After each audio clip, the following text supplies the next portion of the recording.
Cefalu, and today we're going to start a series of tips on binding. It's that part of the quilting process that we're all going to get to, hopefully, at some point, and I've got some great tips for you today. All right, I'm going to start with my quilt sandwich, and there's a little bit of preparation here first. One thing I want to mention is that I have trimmed away two sides of this quilt sandwich, and I'm going to trim the remaining two sides here.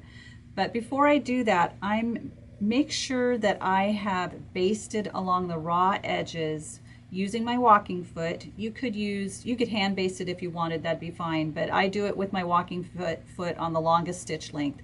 And I'm just close to that raw edge all the way around. And I actually do that when I baste my quilt sandwich before I've even quilted it. I baste along the raw edges. And once in a while when I'm stitching, I might have to take some of those basting stitches out to release a bubble or something. But basically I've got it nice and secure along these raw edges. And now I'm going to trim it. And when I'm trimming my quilt sandwich, I'm also squaring it up at the same time. So with my ruler, I'm going to place it along the edge of my quilt top. And for this, since I've already got this side trimmed, I'm going to put one of the lines of my ruler along that trimmed edge, and I'm going to trim this side. So sometimes when I'm trimming a little bit of the quilt top away, and sometimes I may not have the quilt top come all the way out to the edge of my ruler, but as long as it's within 1/8 of an inch of this edge, it'll get caught in my seam allowance, so it'll be okay. So let me go ahead and trim this side. And now I'll turn it around and trim the last side. Same thing, I'm going to check here, and I can even check up here to see how square it is. Once in a while, I don't have a perfect corner here, and I can make adjustments so that I'm getting it, shaved a little bit on both sides, so it's going to look somewhat better than when I started with, most likely. All right. Okay, now I've got my quilt sandwich ready to have the binding attached. Next, I'm going to show you how I do my binding strips. So when I cut my binding strips, I cut them at 2 1/4 inches wide. Some people like to use 2 1/2 inches. Some people even use wider strips than that, but 2 1/4 is my standard. And most of the time I'm using binding strips that are straight of grain, not cut on the bias. If I have a curved edge on my quilt top, then I need to use bias strips, but for most of my projects they're on the straight of grain. And I join all of my binding strips with a diagonal seam, so you can really see that here. There's my diagonal seam. Let me open this up. I press my seams open, and the reason I like the diagonal seam is it distributes that bulk of the seam allowance on 2 different places of my binding. So I've got it here on this side and over here on this side. So when I put my binding onto my quilt sandwich, I don't have one thick bulky seam right there. When I join my binding, let me open this up. And let's say I'm going to put another binding strip here. I just take my strip and I lay them right sides together, and I overlap them a bit so that I can see where the corners are here and here. And you want to make sure this is at a 90-degree angle, and you can take a ruler and a marking tool, and you just want to make sure that you're right at that corner here and here, and you can draw a line and then pin it, and you're going to stitch on that line. And what's really important when you're sewing these is that you're starting and exiting right at that corner. If you miss it by a little bit one way or the other, you're going to have a little jog.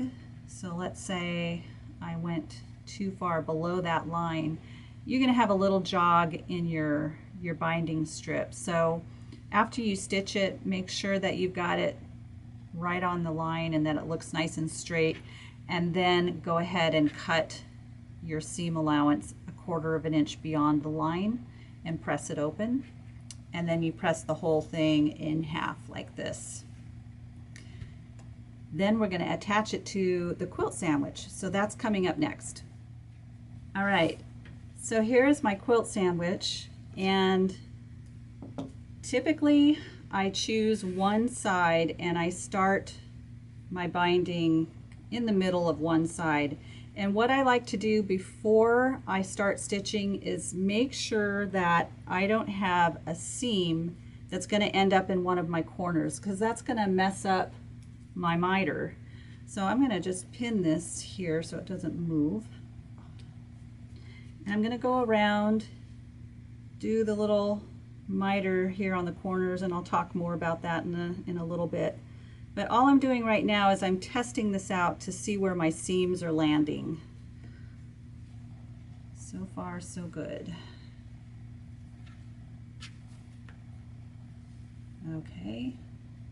All right, so this is a good place to start. But if, let's say, I had a seam that was right at the corner, I would decide which way to shift my binding. It's either going to go up or down by usually about 3 inches. So I would just take the beginning and I'd go up 3 inches, pin it again, and then test it one more time just to make sure it didn't shift so that another corner was messed up.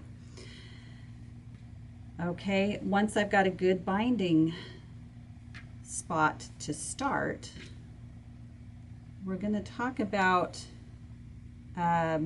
joining the two tails before I even start stitching, because a lot of people will join the binding tails with a seam, but I want to show you kind of a quick and easy way to do this that doesn't require any math skills, which is always a plus.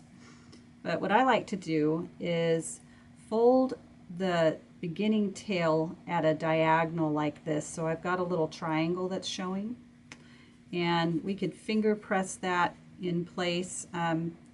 Excuse me for a second because I have my iron right here. I'm going to give it a good press and I'll bring it right back. Okay.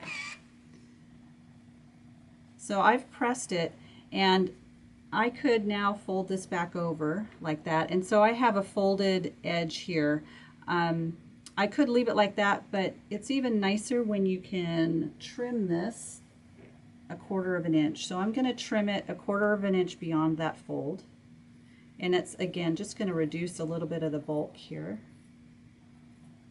That's a big 1/4 of an inch. That's okay. Okay, so it looks like that. And I'm going to put a pin right here. So when I start stitching this, I'm going to stitch just below my pin. I'm giving myself about 1/2 of an inch, but I want to leave this open. I don't want to stitch this down yet, because when I get all the way around to the other end, this binding tail is going to pop right inside here like that. And I don't have an actual seam here, it's a pocket, but you can hand stitch that closed, and I didn't have to think about that too much. The only thing I need to do is cut this tail so that it ends up to be about 1/4 of an inch to 1/2 inch below this fold right here. I have another great tip for getting really good corners on your binding. You guys are going to love this, and I can't believe I've been quilting for over 15 years and just figured this out. But when I'm sewing my binding on, it's usually about 1/4 of an inch seam, and I'm guessing where to stop, because you want to stop before you get to that corner about 1/4 of an inch, or however wide your seam allowance is. And all you need to do is, before you get to that corner, take your binding strip and fold it at a diagonal like this. And you should, when you fold it, you should have a nice straight line going like that, a nice diagonal from here to here, and give it a finger press. Press it really good so that you can see a crease.